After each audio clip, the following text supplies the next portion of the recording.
ایمان کی لذت اور ایمان کی چاشنی، ایمان کی مٹھاس، یہ کیا ہے؟ بہت سارے لوگوں کو ایمان کی دولت تو نصیب ہے، آپ مسلمان ہیں، مومن ہیں، لیکن ایمان کی لذت کسے کہتے ہیں؟ ایمان کی چاشنی کیا ہے؟ وہ جس بندے کو مل جاتی ہے تو پھر وہ دنیا میں کسی اور چیز کی طرف نظر بھی نہیں کرتا۔ ظاہر سی بات ہے، جس کو لذت ملتی ہو کسی چیز میں، اس لذت والی چیز کو کوئی چھوڑ کے جاتا بھی نہیں۔ جس کو حضور پاک صلی اللہ تعالیٰ علیہ وسلم سے لگاؤ ہے، کسی کو کسی اور سے لگاؤ ہے، تو یہ تو آپ دیکھتے ہیں جس سے لگاؤ ہے اسی کے پاس رہنا وہ زیادہ پسند کرتا ہے۔ تو یہ لذت آج آپ کو ملی ہے کہ نہیں ملی؟ اب ہم کو یہ محسوس کرنا ہے ہم کس کیٹیگری میں ہیں، ایمان کی لذت ہمیں ملی کہ نہیں ملی اب تک، اور وہ تین چیزیں کیا ہیں؟ اللہ کے نبی صلی اللہ علیہ وسلم نے ارشاد فرمایا، جس کے اندر بھی یہ تین باتیں آ گئی وہ ایمان کی مٹھاس پالے گا، ایمان کی لذت اسے مل جائے گی۔ نمبر 1، حضور پاک صلی اللہ تعالیٰ علیہ وسلم فرماتے ہیں سب سے پہلی چیز یہ ہے کہ دنیا میں وہ سب سے زیادہ اللہ اور اس کے رسول سے محبت کرتا ہو۔ پہلی چیز، اللہ اور اس کے رسول سے سب سے زیادہ محبت کرتا ہو، ایک چیز اس کے اندر یہ آنا چاہیے۔ سیکنڈ تھنگ، دوسری چیز کیا ہے؟ نبی پاک صلی اللہ تعالیٰ علیہ وسلم ارشاد فرماتے ہیں وَأَن يُحِبَّ الْمَرْءَ لَا يُحِبُّهُ إِلَّا لِلَّهِ، کسی بھی آدمی سے دوستی کرتا ہے تو صرف اللہ کے لیے کرتا ہو۔ اس کی پوری دنیا میں تعلقات، اگر دل سے کسی سے تعلق ہے تو صرف اور صرف اس لیے ہے کہ اللہ تبارک و تعالیٰ کی رضا ہو۔ میرا آپ سے تعلق کس لیے ہے؟ آپ کا آپس میں بھی کسی کا کچھ تعلق ہوگا۔ کچھ تعلقات دنیا میں ایسے ہیں جو بے غرض ہیں، مقصد نہیں ہے اس کا، غرض یہ نہیں ہے کہ اس سے میں دوستی کروں گا، اس سے مجھے کچھ فائدہ ہے، نفع ہے۔ نفع اور یہ مقصد جس میں ہے اس دوستی کی بات نہیں کر رہا ہوں، خالص اللہ کے لیے جو دوستی کرتا ہے، خالص اللہ کے لیے، یہ عادت جس کے اندر ہوگی، دوسری چیز اس کے پاس آ گئی، ایمان کی لذت پانے والی چیز۔ اور تیسری چیز بہت امپورٹنٹ ہے، حضور پاک صلی اللہ تعالیٰ علیہ وسلم فرماتے ہیں کہ وہ مسلمان، ہر مسلمان کے بارے میں، کہ کفر اور شرک کی طرف لوٹنے کو اتنا ناپسند کرتا ہو جتنا کہ آگ میں ہاتھ ڈالنے کو ناپسند کرتا ہو۔ اتنا تمہارے اندر شدید کفر اور شرک سے نفرت ہونی چاہیے کہ میں آگ میں جانے کو جس طرح ناپسند کرتا ہوں، ہاتھ میرا نہ جائے، پیر میرا نہ جائے، اسی طرح کفر اور شرک کرنے سے یا کفر اور شرک کی طرف جانے سے اتنا ڈر لگتا ہو، اتنا خوف لگتا ہو، تو سمجھ لو کہ تیسری چیز بھی اس کے اندر آ گئی۔ اب وہ ایمان کی لذت اسے ملے گی، ایمان کی چاشنی اسے ملے گی۔ اور ایمان کی لذت جسے ملتی ہے نا، تو پھر وہ لوگ دنیا میں چون چرا بھی نہیں کرتے، ایسا کیوں ویسا کیوں بھی نہیں کرتے، بلکہ صحابہ اکرام رضوان اللہ تعالیٰ علیہم اجمعین کی وہ صفات ہی تو ہیں، وہ ایمان کی لذت پائے ہوئے تھے، اسی لیے موت بھی ان کے نزدیک حقیر تھی۔ ایمان کی چاشنی جسے مل جاتی ہے اس کے لیے تلواروں کی جھنکار کوئی معنی نہیں رکھتی، طوفان، آندھیاں، سیلاب اس کے لیے کوئی معنی نہیں رکھتے۔ ایمان کی لذت جسے ملتی ہے، اور ایمان میں جب مکمل نہیں ہوتا تو ہر چیز سے خوف بھی رکھتا ہے۔ دیکھیں کچھ چیزوں کا خوف تو سب کو ہوتا ہے فطرت میں، اچانک سانپ آ گیا آپ ڈر گئے، کتا آ گیا آپ ڈر گئے، چوہا آ گیا آپ ڈر گئے، چھپکلی گر گئی آپ ڈر گئے۔ اس کو خوف نہیں کہتے، یہ خوف نہیں ہے، یہ اپنے آپ کو بچانا ہے اچانک آنے والی چیز سے۔ جیسے بہت تیز ابھی غبارہ پھٹ گیا تو آپ کے جسم کے اندر حرکت ہوگی کہ نہیں ہوگی؟ تو آپ کے چاہنے سے نہیں ہو رہی ہے، بے اختیار ہے، یہ فطرت میں ہے انسان کے. بھیانک آواز سے یا اچانک آنے والی چیز سے وہ تھوڑا سا سہم جاتا ہے، تو اس کو خوف نہیں کہتے، بلکہ میں جس خوف کی بات کر رہا ہوں وہ خوف ہے یہیں بیٹھے ہیں لیکن اب کیا ہوگا تب کیا ہوگا، اب کیا ہوگا تب کیا ہوگا. یہ جو خوف ہے، ایمان کی لذت جسے ملتی ہے، یہ خوف اسے نہیں ہوتا. انہی کے لیے قرآن نے کہا ہے الا ان اولیاء اللہ لا خوف علیہم ولا هم یحزنون. بے شک اللہ کے دوست، انہیں کسی بات کا خوف نہیں ہوتا اور نہ ہی آخرت میں کسی بات کا غم ہوتا ہے. تو خوف اور غم اگر نکالنا ہے تو یہ 3 چیزیں آنی چاہیے آپ کے اندر. پھر سے گن لو، 3 چیزیں بہت ہی اہم ہیں. نمبر 1، پوری دنیا میں آپ کو سب سے زیادہ محبت اللہ اور اس کے رسول سے ہو، اللہ اور اس کے رسول سے محبت ہو. دوسری چیز ہے، آپ کسی سے بھی دوستی کرتے ہیں، محبت کرتے ہیں تو صرف اللہ کے لیے کرتے ہو، اللہ کے لیے کرتے ہو، میرا رب راضی ہو اس کے لیے میں اس سے دوستی کیا ہوں، محبت مجھے اسی لیے ہے. تیسری چیز، کفر و شرک میں لوٹنے کو سخت ناپسند کرتے ہو، جیسے آگ میں ہاتھ ڈالنے کو ناپسند کرتے ہیں. اب میں آپ سے سوال کرتا ہوں، اورلی جب کسی سے بھی پوچھا جائے تو یہ تینوں چیزیں ہر آدمی کہتا ہے میرے اندر تو ہے، میں دنیا میں اللہ اس کے رسول سے سب سے زیادہ محبت کرتا ہوں. آپ سب بھی محبت کرتے ہوں گے، جواب تو سب کا وہی ہے. دوسری چیز آپ یہ بھی کہیں گے کہ میں جس سے بھی محبت کرتا ہوں اللہ ہی کے لیے محبت کرتا ہوں، یہ بھی آپ کے اندر ہے، یہ بھی آپ کہہ دیں گے بھی جواب میں. تیسری چیز بھی اگر میں پوچھوں کیا کفر و شرک کی طرف لوٹنا پسند کرتے ہو، آپ کہیں گے ہرگز نہیں، میں سخت ناپسند کرتا ہوں. تینوں چیزیں تو ہیں آپ کے اندر، پھر کیا ایمان کی لذت اور چاشنی ملی کہ نہیں ملی؟ شاید وہ درجے کو نہیں پہنچے، اس کی وجہ میں بتاتا ہوں. زبانی کہہ دینا اور ہے لیکن عمل سے تمہارا ثابت کر کے دکھانا اور ہے. ہاں، بندہ کہتا تو ہے کہ پوری دنیا میں اللہ اور اس کے رسول سے سب سے زیادہ محبت کرتا ہوں. میرے عزیزو، جس سے سب سے زیادہ محبت ہوتی ہے اس کی ہر بات کو تسلیم کیا جاتا ہے. دنیا کے عشق کا حال یہ ہے، دنیا کے مجازی عشق کا حال یہ ہے، لیلا کے گھر کے اطراف بہت سارے لوگ آ کر جمع ہو گئے تھے، میں بھی مجنوں میں بھی مجنوں. تو لیلا کی خادمہ نے کہا کہ کتنے مجنوں پال رکھے ہیں تو نے، وہاں تو بھیڑ ہے باہر. لیلا نے حلوہ پکایا اور خوبصورت اچھی لذت والا حلوہ، کہا کہ جاؤ میرا جو مجنوں ہے اسے حلوہ دے دو. خادمہ باہر لے کر کے آئی، لیلا نے حلوہ بھیجا ہے. مجنوں کون ہے؟ آپ یہ سمجھتے ہوں گے لیلا مجنوں خالی یہ محاورہ ہے، حقیقت میں ایک تاریخی پس منظر ہے، تاریخ میں اس کا وجود ہے، اس کے لیے پیش کر رہا ہوں. لیلا کا نام سلمہ ہے، مجنوں کا نام قیس ہے. تو لیلا نے جب یہ کہا خادمہ سے تو خادمہ آ کر باہر کہتی ہے بہت سارے مجنوں آ گئے، سبوں نے کہا میں مجنوں میں مجنوں، سب حلوہ ہمیں دے دو. اور اس میں ایسا چھینا جھپٹی ہوئی کہ حلوہ سب میں ادھر ادھر ہو گیا. اور اس کے بعد خادمہ آ کر کے پھر سے کہتی ہے کہ سارے لوگ تو اس پر ٹوٹ پڑے، سبوں نے کھا لیا اس کو. پھر لیلا نے کہا ایک چاقو چھری لے کر کے برتن لے کر باہر جاؤ، کہو کہ لیلا نے تمہارے بدن کا ایک ٹکڑا مانگا ہے، جسم کا ایک ٹکڑا مانگا ہے. خادمہ باہر آ کر کے آواز دیتی ہے کہ اب کی بار لیلا نے تمہارے جسم کا ایک ٹکڑا مانگا ہے. سب ادھر ادھر کھجاتے ہوئے نکل گئے. اوریجنل مجنوں جو تھا وہ آگے آیا، جو حلوہ کھایا بھی نہیں تھا وہ آگے آیا اور اس نے کہا کہ لاؤ، لیلا نے اگر جسم سے گوشت کا ٹکڑا مانگا ہے تو میں کاٹ کے دیتا ہوں.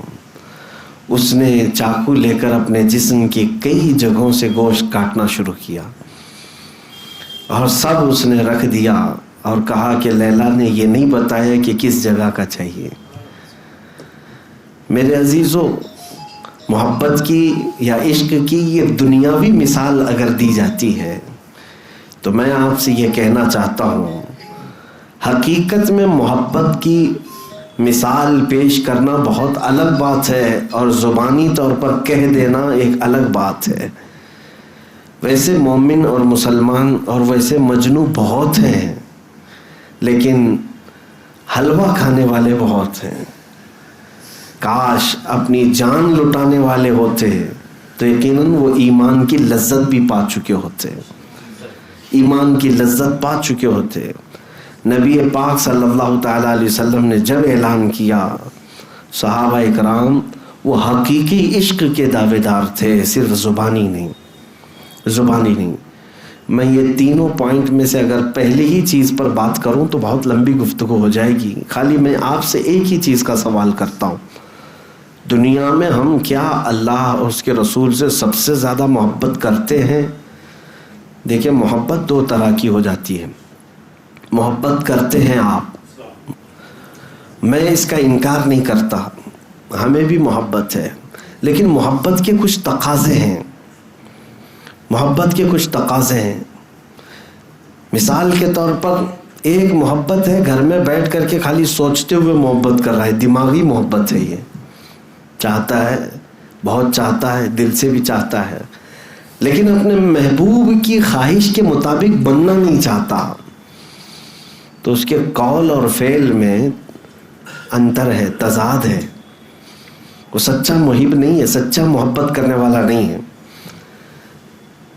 اب محبت کے جو تقاضے ہیں امام احمد بن حنبل سے دیکھو، امام احمد بن حنبل یہ وہ عالم دین ہیں، عاشق رسول، فنا فی الرسول، حضور سے سب سے زیادہ محبت کرنے والے، تبھی تو انہوں نے حضور کی 5 لاکھ حدیثیں یاد کی تھیں۔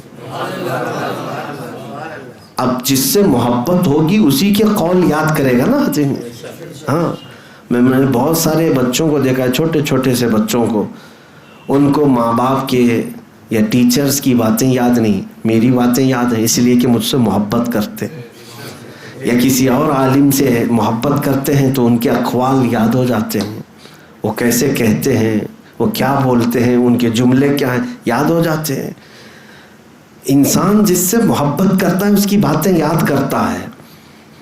ہم میں سے کتنے لوگ جو محبت کا دعویٰ کرتے ہیں رسول پاک سے، حضور کی باتیں کتنی یاد ہیں؟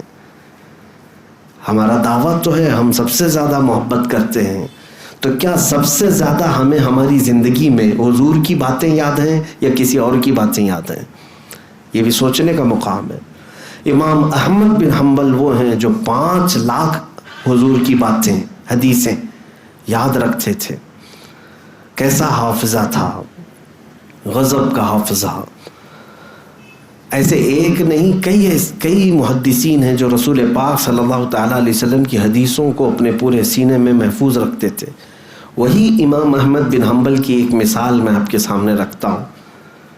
تربوز انہیں پسند تھا، کھانا چاہتے تھے، کلنگڑ، اور انہوں نے یہ پڑھا تھا کہ رسول پاک صلی اللہ تعالیٰ علیہ وسلم نے کھایا ہے، اور حضرت احمد بن حنبل رحمۃ اللہ تعالیٰ علیہ اس کو زندگی بھر دیکھتے رہے، کھائے نہیں۔ عمر کا آخری حصہ آ گیا، کھائے نہیں۔ شاگردوں نے پوچھا کہ حضور یہ آپ کو پسند ہے؟ کہا پسند ہے، سنت بھی ہے رسول اللہ کی۔ کہا کیوں کھا نہیں لیتے؟ وہ کہتے ہیں میں وہ حدیث ڈھونڈ رہا ہوں جس میں رسول اللہ نے اس کو کتنے ٹکڑے کر کے کھائے تھے، یا کس انداز سے کھائے تھے، وہ میں دیکھنا چاہتا ہوں۔ یہ محبت کا تقاضا ہے۔ ایک محبوب اپنے محب میں، یا ایک محب اپنے محبوب کی ہر ادا ڈھونڈتا ہے، یہ محبت کا تقاضا ہے۔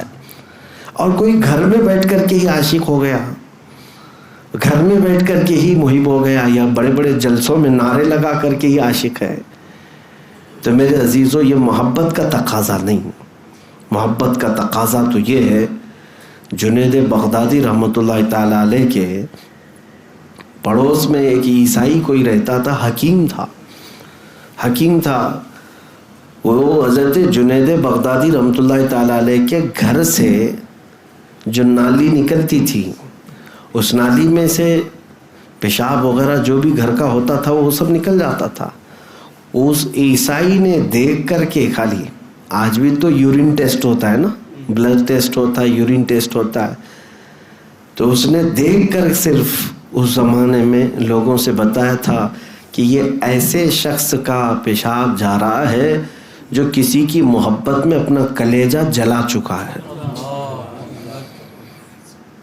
ہاں، حکیم دوسری مذہب کا، اس نے دیکھ کر محسوس کیا کہ جس کا دل یا جس کا کلیجہ جل چکا ہے یہ اس کا ہے. یورین ٹیسٹ سے تو بہت ساری چیزیں معلوم ہوتی ہیں، لیکن اس زمانے میں بھی لوگ پہچانتے تھے. اور اسی وجہ سے یہ وہ لوگ تھے جنہوں نے حضور کی محبت میں اپنے آپ کو فنا کر دیا تھا، اور پھر ان کو کہنے کا حق تھا کہ وہ عاشق رسول ہیں. اور دوسری بات، ان کو ایمان کی چاشنی ملتی بھی تھی، لذت بھی ملتی تھی. آپ اس درجے کو پہنچو کہ زندگی میں کوشش یہ کریں ڈھونڈ ڈھونڈ کر کے میرے آقا کی اداؤں پر عمل کروں.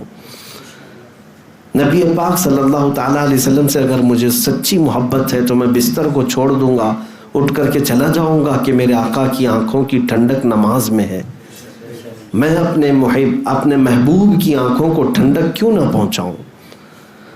ارے میاں، جس سے مجازی محبت ہوتی ہے دنیا میں، کسی ایک 8 دن کی لیلا کو راضی کرنے کے لیے بیچارہ کیا کیا نہیں کرتا. اپنے کپڑے بدل لیا، بال بدل لیا، چہرہ بدل لیا، سب کچھ بدل لیا. لیلا راضی ہو جائے، محبوبہ راضی ہو جائے، اور اس کے لیے تو خون پسینے کی کمائی لا کر کے کیا کیا خرید کر کے لاتا ہے اس کو.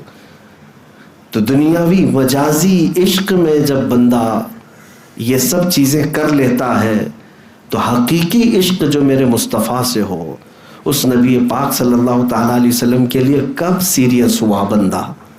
مومن کب سیریس ہوا؟ کبھی کسی رات کو سوچا کہ آج کی رات صرف میرے مصطفیٰ کی ہے؟ بہت راتیں اللہ نے ہمیں دیں، کوئی رات تنہائی میں ہم اٹھ کر کے بیٹھے. راتیں تو ہماری بہت ساری کن کن ناموں پہ وقف ہوتی ہیں. برتھ ڈے کے نام پر بھی ایک رات جاتی ہے، شادی کے نام پر بھی کئی راتیں جاتی ہیں، ولیمہ کھانے کے نام پہ کئی راتیں جاتی ہیں.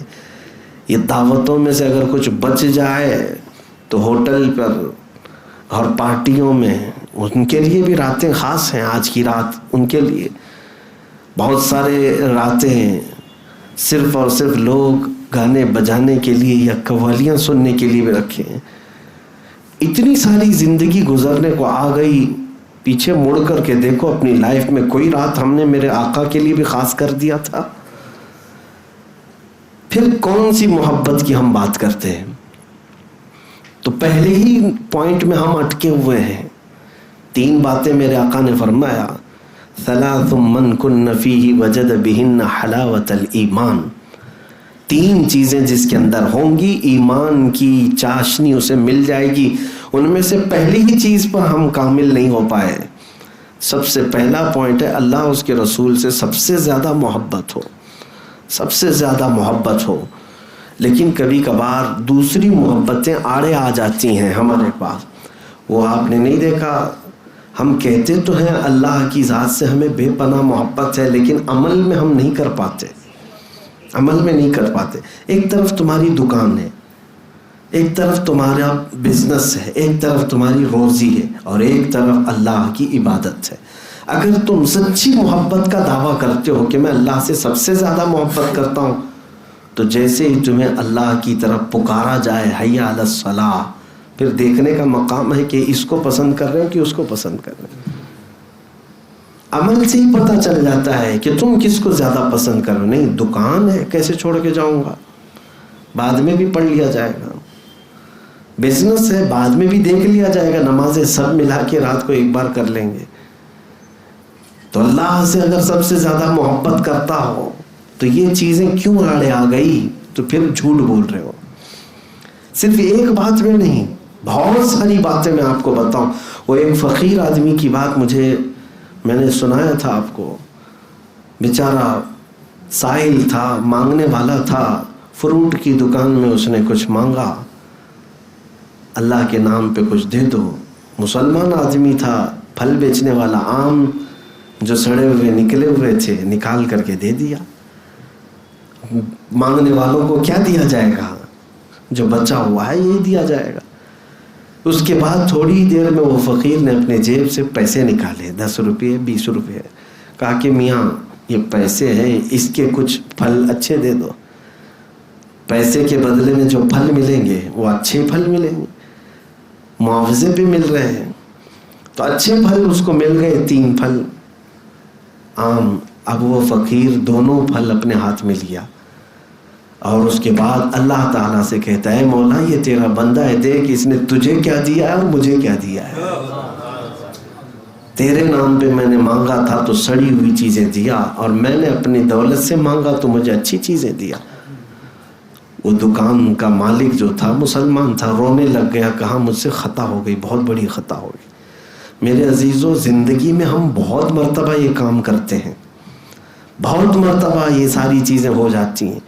میں اکثر کہا کرتا تھا اللہ اور اس کے رسول سے اگر سب سے زیادہ تمہیں محبت ہے تو سب سے پہلی پرائیوریٹی تمہاری لائف میں ہر چیز میں میرے حضور کی ذات ہونی چاہیے۔ ہمارے گھر میں یہ رواج برسوں سے تھا، آج بھی ہے الحمدللہ، اور میں کوشش بھی یہ کرتا ہوں لوگوں کو تلقین کر کے بھی کہ ہمارے والد گرامی علیہ الرحمہ اکثر یہ نصیحت کرتے کہ گھر میں جب بھی کوئی خوشی کا موقع آئے، یعنی شادی، منگنی، ولیمہ، عقیقہ، کچھ بھی آئے تو سب سے پہلے شادی سے 2-3 دن قبل سے ہی ہمارے گھر میں محفل مولود شروع ہو جاتی ہیں کہ پہلے حضور پاک صلی اللہ علیہ وسلم کی بارگاہ میں، اور پھر ذکر کی مجلس ہو، راتب ہو، اذکار کریں اللہ تعالیٰ کی بارگاہ میں، پھر ہم اپنی خوشی کی طرف آئیں گے۔ پہلے فرسٹ پرائیوریٹی اللہ اور اس کے رسول کی ذات ہے۔ خوشیوں میں تم بھول جاتے ہو، میتوں میں تو اللہ کو یاد کرتے ہو۔ تو ہر مقام پر ہم کو یہ دیکھنے کو ملتا ہے، کئی جگہوں پر اللہ اور اس کے رسول سے محبت کا دعویٰ تو ہر ایک کا ہے۔ اگر ابھی میں پوچھوں تو سب ہاتھ اٹھا کر کے بولیں گے، دونوں ہاتھ اٹھا دیں گے، دنیا میں ہم اللہ اور اس کے رسول سے سب سے زیادہ محبت کرتے۔ میرے عزیزوں، محبت کا تقاضا یہ تو نہیں جو ہمارا لائف سٹائل ہے، ہم جس انداز سے گزر رہے ہیں۔ اللہ اور اس کے رسول صلی اللہ تعالیٰ علیہ وسلم سے سب سے زیادہ محبت کا مطلب یہ ہے کہ جو جو چیزیں اللہ اور اس کے رسول کو پسند ہیں وہ میری لائف میں سب سے اول مقام پر ہونا چاہیے، میری پسند بعد میں، حضور کی پسند پہلے۔ یہ چیز ہو تو پھر آپ اپنے دعوے میں سچے بھی ہیں۔ میں اکثر یہ کہا کرتا ہوں، حضرت ابو بکر شبلی رحمۃ اللہ تعالیٰ علیہ بہت پائے کے بزرگ ہیں، سلسلہ قادریہ کے مشہور بزرگ۔ آپ نے سلسلہ قادریہ کے شجرے میں پڑھا ہوگا، بہر شبلی شیر حق دنیا کے کتوں سے بچا۔ اس میں جو شبلی نام آیا ہے یہ حضرت ابو بکر شبلی، یہ حضرت جنید بغدادی رحمۃ اللہ علیہ کے مرید ہیں، خلیفہ، اور غوث پاک رضی اللہ تعالیٰ عنہ کے تیسرے پشت پر مرشد ہیں، دادا مرشد ہیں۔ آپ یہ کہا کرتے تھے کہ میری زندگی میں سب سے سخت سوال یہی ہے کہ اگر کسی نے مجھ سے پوچھ لیا کیا آپ کو اللہ کے رسول سے محبت ہے، یہ سوال میرے لیے سب سے سخت ہے۔ آپ کے لیے سخت ہے؟ اگر کوئی کہے کہ حضور سے محبت کرتے ہو کہ نہیں کرتے ہو، بغیر سوچے سمجھے آپ کہیں گے کیوں نہیں کرتے۔ حضرت ابو بکر شبلی سے پوچھا گیا آپ کے لیے سوال سخت کیوں ہے؟ وہ کہتے ہیں اگر اس کے جواب میں میں نے نہ کہہ دیا تو ایمان چلا گیا۔ اگر سوال کسی نے کیا اللہ کے رسول سے محبت ہے، آپ نے جواب میں نہ کہہ دیا تو ایمان ہی چلا گیا۔ اور حضرت ابو بکر شبلی فرماتے ہیں اور اگر ہاں کہوں تو میرا دل ملامت کرتا ہے، تو محبت کا دعویٰ کر رہا ہے، کہاں تیرے محبوب کے اعمال اور کہاں تیرے۔ تو کہتے ہیں اس بیچ میں میں کشمکش میں رہ جاتا ہوں، جواب دوں تو کس بات کا جواب دوں، نہ بھی نہیں کہہ سکتا، اور ہاں کہوں تو جھوٹا نہ پڑ جاؤں۔ میرے عزیزو، یہ شہادت گہے الفت میں ہے قدم رکھنا، لوگ آسان سمجھتے ہیں مسلمان ہونا۔ اسی لیے میں یہ پہلے پوائنٹ پر ہی آپ سے آج مخاطب ہوں کہ کوشش یہ کرو کہ ہمارے ہر عمل میں، ابھی تو فی الحال دماغی محبت چل رہی ہے، دل کی محبت چل رہی ہے، یہ بھی ٹھیک ہے، دھیرے دھیرے رفتہ رفتہ ایک وقت ایسا آئے گا کہ پھر آپ کا ہر عضو بھی محبت کرنے لگ جائے گا. دل تو محبت کر رہا ہے، اس میں کوئی شک نہیں.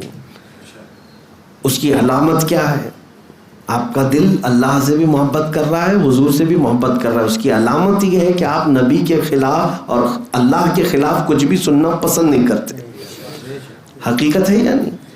دل محبت کر رہا ہے اس لیے تو آپ مخالفت نہیں پسند کرتے، محبوب کے خلاف کوئی ادا کوئی جملہ بھی پسند نہیں آتا.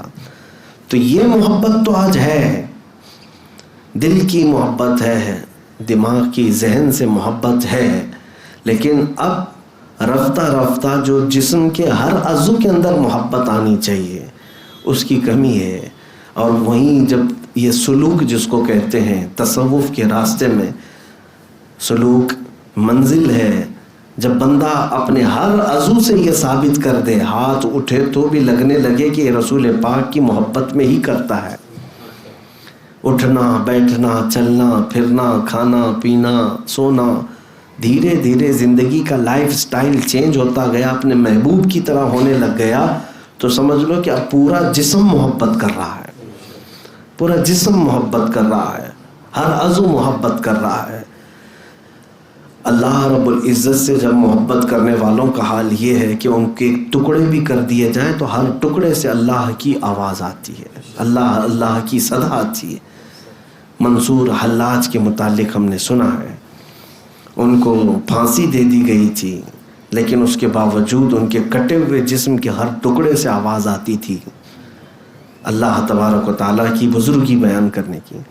تو بہرحال زندگی میں ابھی ایمان کی لذت اور ایمان کی چاشنی اگر آپ کو پانا ہے تو سب سے پہلا پوائنٹ یہ ہے، اللہ اور اس کے رسول سے سب سے زیادہ محبت کرو، اور کوئی چیز آڑے نہ آئے بیچ میں کوئی چیز آڑے نہ آئے.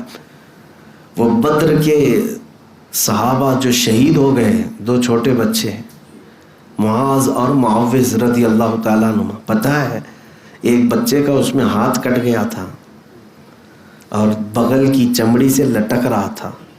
اس بچے نے اپنے ہاتھ کو پیر کے نیچے رکھ کر کھینچ کے نکال دیا تھا. کس لیے؟ کہ وہ بائیں ہاتھ میں تلوار لے کر کے لڑ رہا ہے اور یہ ہاتھ لٹک لٹک کر سامنے آتا تھا، تو اس نے یہ ہاتھ کھینچ کر کے نکال دیا اور یہ کہا میرے اور میرے رب کی رضا کے بیچ میں جو بھی چیز آئے میں نکال دوں گا. جو خلل اندازی پیدا کر رہا ہے، اپنے جسم کے پارٹ کو جو الگ کر دے، یہ وہ لوگ ہیں جو سچی محبت کے دعوے دار ہیں اور انہیں ایمان کی لذت ملی ہے. ہم تو کتنی چیزوں کو اپنے آس پاس بسا کر کے رکھے، ہم خواہشات کے پیچھے چل پڑے، خواہشات کے پیچھے، اور خواہشات کا نام ایمان نہیں ہے. بہت ساری چیزیں ہمیں قربان کرنی ہوگی. دنیا ہمیشہ کی نہیں، آپ سب کو پتہ ہے، سب کو پتہ ہے. اگر تم اپنے خواہشات کے پیچھے چلو گے، چند گناہوں کی لذت کے بعد واپس تو مر کر کے اللہ کی بارگاہ میں پہنچنا ہی ہے. تو کیوں ہم یہ فانی دنیا کی لذت حاصل کرنے کے لیے ہمیشہ کی جنت کو قربان کر رہے ہیں؟ جہاں ہمیشہ ہمیشہ رہنا ہے اس زندگی کو آپ مد نظر رکھیں. تھوڑی تکلیفیں ہوں گی دنیا میں، ہو سکتا ہے تم جو چاہ رہے ہو آج اس کو قتل کر دیا، تم نے اس خواہش کو مار دیا، تھوڑے دن تک بے قراری رہے گی، بے چینی رہے گی. ارے ساری دنیا کر رہی ہے، میں کیوں نہ کروں؟ نشہ وہ بھی کر رہا ہے، ہاں نشہ، تاش کے پتے، جوا، یہ سب تو حرام کاریوں سے وہ بھی تو آگے بڑھ رہا ہے، میں کیوں نہ کروں؟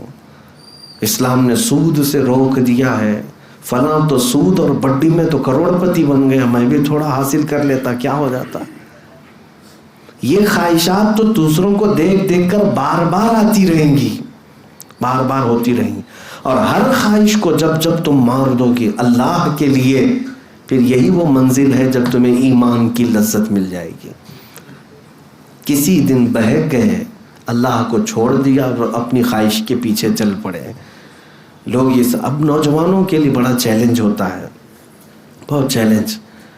گناہ ہر گھڑی دعوت دیتے رہتے ہیں، اپنی طرف بلاتے رہتے ہیں. ہر قدم پر تمہیں استقبال کر کے بلاتے ہیں گناہ دنیا میں، اور تمہیں اس کی لذتیں بھی بتاتے ہیں، لیکن تمہیں ابھی ایمان کی لذت اگر مل جائے ایک بار تو یہ سارے گناہوں کی لذت ہیچ ہے، کچھ بھی نہیں ہے۔ میں آپ کو بتاؤں، دنیا میں اگر سب سے بڑا مالدار جو ساری خوشیاں حاصل کر چکا ہوگا، کوئی چیز باقی نہ رہے، آج کے دور میں جس کو کہیں آپ کہ اس کو بادشاہت مل گئی اور سونے کا مکان بنا لیا، سونے کی کرسی میں رہ لیا، سب کچھ اسے مل گیا، اتنے عیش سے دنیا میں رہا، تو یہ کتنے برابر ہو جائے گا پتہ ہے آپ کو؟ قیامت کے دن ایک بندہ جنت میں سے صرف اس کو ہوا سونگھا کر کے لایا جائے گا، صرف وہاں کی خوشبو اور ہوا میں گزار کر کے لایا جائے گا، اور پھر بتایا جائے گا کہ یہ جو بندہ ابھی لذت حاصل کیا ہے، یہ دنیا میں اس نے جو لذتیں پوری حاصل کر کے آیا تھا، یہ اس کے مقام تک بھی نہیں پہنچ پائے گا۔ اب سمجھ جاؤ آپ کی جنت کی لذت کیا ہے۔ صرف خوشبو سونگھ کر کے آنے والا اور ہوا میں اڑ کر کے آنے والا، وہ دنیا کے بڑے سے بڑے ارب پتی کھرب پتی سے بھی بڑھ کر کے لذت حاصل کر چکا ہوگا، تو پھر دنیا کی لذت کوئی معنی ہی نہیں رکھتی۔ کتنا حاصل کرو گے، کتنا دوڑو گے، کتنا بھاگو گے۔ ہاں، ہر کوئی یہاں پر ریچسٹ نہیں بن سکتا، ہر کوئی بادشاہ نہیں بن سکتا، یہ سب کو پتہ ہے، لیکن دوڑتے دوڑتے تھک کر کے کہیں مر جاتے ہیں، دوڑتے رہتے ہیں، اور اس دوڑ میں وہ اللہ اس کے رسول کو کب کے پیچھے چھوڑ چکے ہوتے ہیں۔ لیکن ہم نے دیکھا ہے جو اللہ اس کے رسول کی طرف دوڑتے ہیں وہ کبھی تھکتے بھی نہیں، وہ بڑھتے چلے جاتے ہیں، اور اگر اس راستے میں ان کا انتقال بھی ہو جاتا ہے تو ہمیشہ کے لیے ان کا نام زندہ رکھ دیا جاتا ہے۔ آپ کو پتہ ہے دنیا کا ایک بادشاہ جس کو سکندر کہا گیا، سکندر اعظم، اور دارا نام سنا ہوگا آپ نے، شیخ سعدی رحمۃ اللہ علیہ نے دارا سکندر کا نام اپنی حکایتوں میں نقل فرمایا۔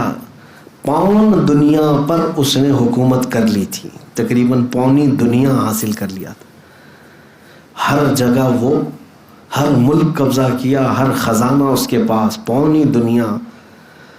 لیکن موت آئی، موت سے پہلے اس نے وصیت یہ کیا تھا کہ مجھے دفن کرنا تو میرے دونوں ہاتھ قبر کے باہر ہی رکھنا، ہاتھوں کو دفن نہیں کرنا۔ اس کی غلاموں نے پوچھا تھا کہ ایسا کیوں، کسی کو دفن کریں تو پوری قبر میں دفن کرتے ہیں۔ کہا تاکہ دنیا والے میری قبر کو دیکھ دیکھ کر کے عبرت حاصل کریں، جس کے پاس پون دنیا تھی قبر میں دونوں خالی ہاتھ لے کر سویا ہے، اس کے پاس کچھ بھی نہیں ہے، اور یہی سب کے ساتھ ہے ہمارے۔ اسی لیے آخرت کا جو ذریعہ ہے ہمارا وہ اللہ اس کے رسول کے پاس ہے، اور قرآن میں اللہ تعالیٰ فرماتا ہے ما عندکم ینفد وما عند اللہ باق، جو تمہارے پاس ہے خرچہ ہو جائے گا، جو اللہ کے پاس ہے وہ ہمیشہ باقی رہے گا۔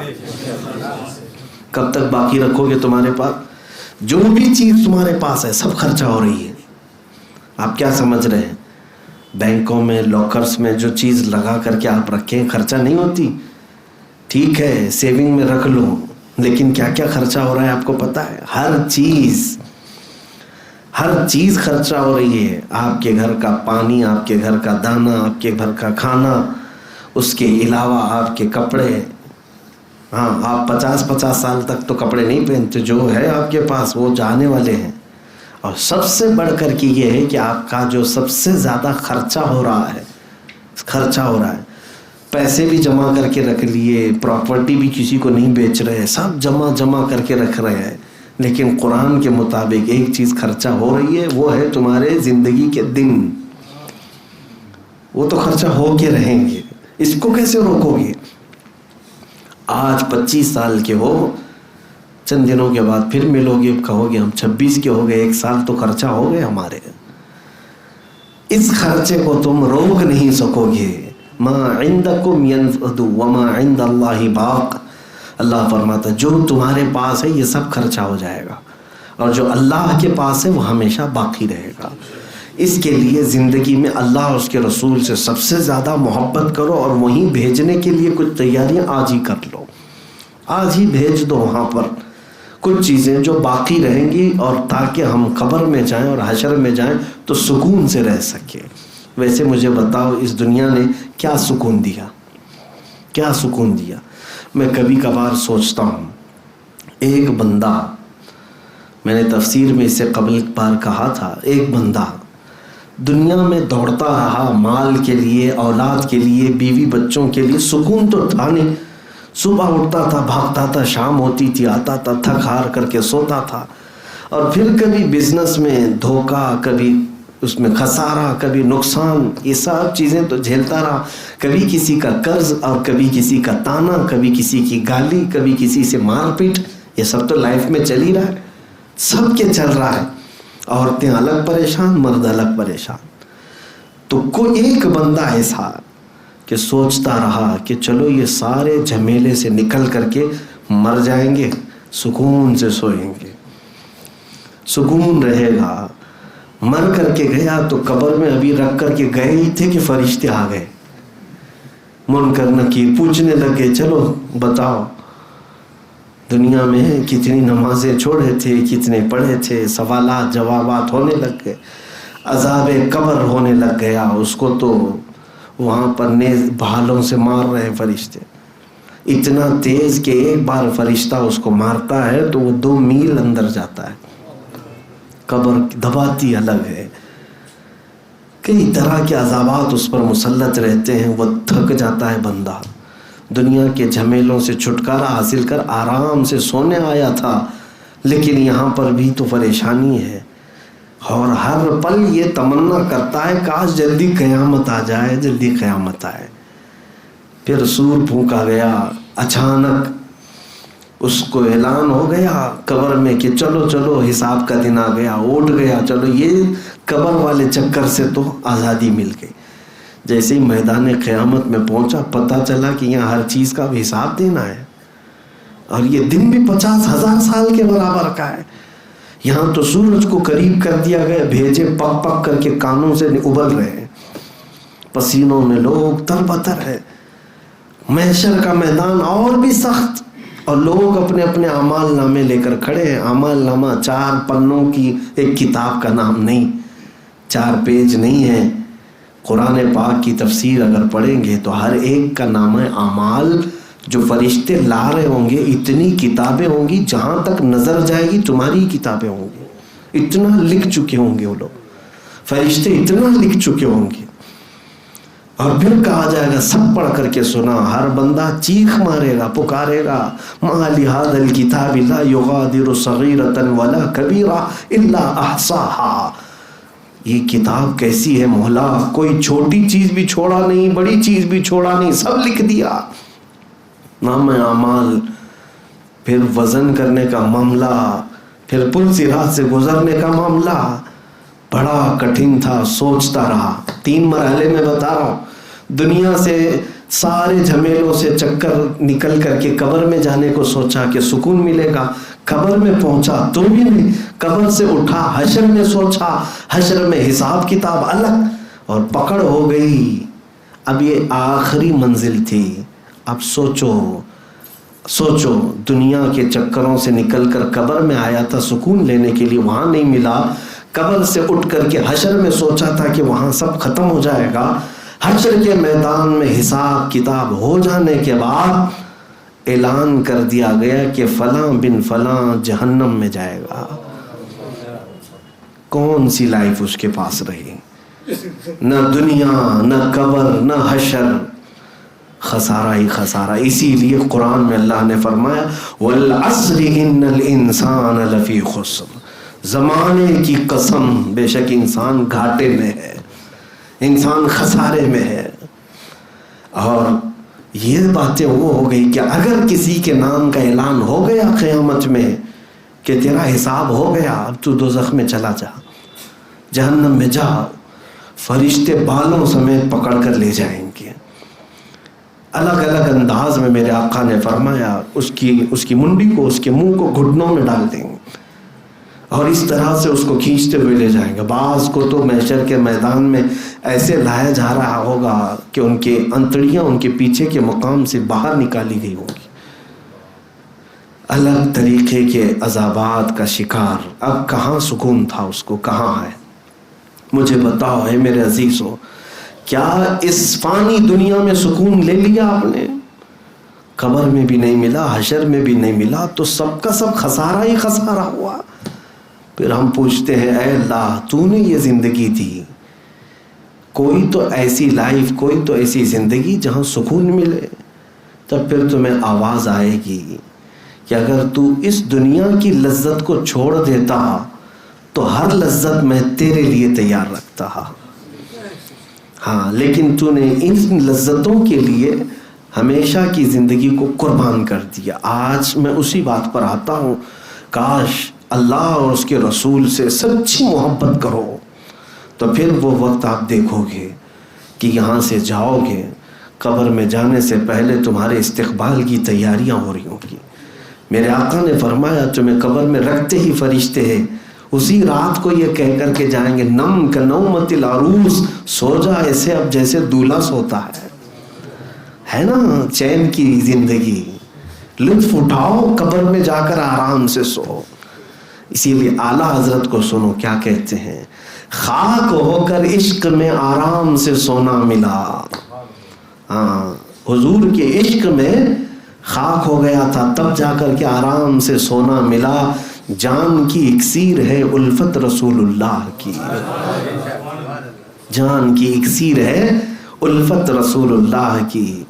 اس طرف جب تک تم توجہ نہیں کرو گے, اسی لیے اعلیٰ حضرت کیا فرماتے ہیں, آج لے ان کی پناہ, آج مدد مانگ ان سے, کل نہ مانیں گے قیامت میں اگر مان گیا. قبر کی زندگی بہت طویل ہے, حشر کا میدان بھی بہت لمبا ہے. میرے عزیزوں, قبر میں جانے کے بعد آپ کو پتہ ہے کتنے سال سونا ہے؟ کتنے سال حساب کتاب کر کے بیٹھے ہوں, یا جن مردوں کو ہم دفن کر کے آئے ہیں وہ کتنے سال ابھی سوئیں گے؟ آج سے لے کر 500 سال بعد قیامت آنے والی ہے, یا 1000 سال بعد, یا 100 سال بعد, تمہیں پتہ نہیں, ہمیں پتہ نہیں, اللہ بہتر جانتا ہے. لیکن قبر کی زندگی کے بارے میں کہا گیا ہے جس کے لیے اللہ نے سختیاں کی قبر میں, جس کے لیے قبر سخت ہو گئی, تو دن گننا تو چھوڑ دو کہ قیامت کب آئے گی, بلکہ مردے کو ہر منٹ 1 سال کے برابر لگے گا. قبر کی زندگی میں ہر 1 منٹ اسے 1 سال کے برابر لگے گا اگر سختیاں شروع ہو گئی. اور اگر رب تعالیٰ نے رحم کر دیا مردے پر, میت پر, تو فرمایا گیا کہ قیامت کب آئے گی اسے پتہ بھی نہیں چلے گا, بلکہ سور پھونکا جائے گا اور مردے کو اٹھایا جائے گا. جب سب کھڑے ہو رہے ہوں گے, وہ پوچھ رہا ہوگا ابھی کل تو میرے گھر والوں نے دفن کیا تھا, آج قیامت آ گئی. رب تعالیٰ جس پر رحم کرے اس کے لیے دنوں کو گھیر دے گا, اور جس کے لیے سختیاں ہوں گی تو 1 لمحہ اس کے لیے سال کے برابر پھیل جائے گا. اسی لیے ڈرو, اور محبت کرنے والی, محبت کے لائق اور مستحق ذات وہی ہے جو کبھی فنا نہیں, اللہ رب العزت کی ذات, جس نے ہمیں پیدا کیا, جو ہمیں پال رہا ہے, جو ہمیں مفت سانسیں دے رہا ہے. کیا وہ ذات محبت کی مستحق نہیں؟ جھوٹے مکاروں سے ہم محبت کرنے لگ گئے. جس نے ہمیں ماں کے پیٹ میں بھی تک رزق پہنچایا, کیا وہ محبت کرنے کا مستحق نہیں ہے؟